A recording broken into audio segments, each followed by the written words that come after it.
কালি নহয় পৰহিৰ পৰা আকস্মিকভাৱে মোৰ খুব ছিকিউৰিটি বৃদ্ধি কৰা হৈছে। 6জনমান হাউচ গাৰ্ড দিয়া হৈছে আৰু 6জনমানৰ এখন পাইলট কাৰ দিয়া হৈছে।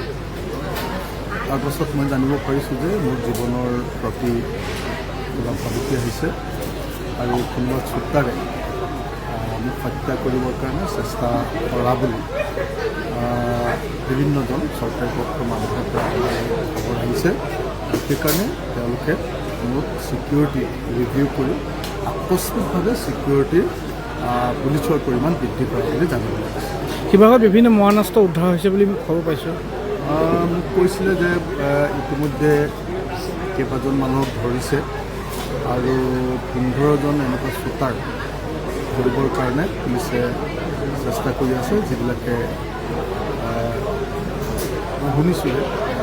গতিকে এই গোটেই কথাবিলাক নাজানো। চৰকাৰক নিশ্চয় খবৰ পাইছে, যিহেতু মোক ছিকিউৰিটি দিছে, চৰকাৰে নিশ্চয় খবৰ পাইছে। এইটো চৰকাৰৰ দায়িত্ব।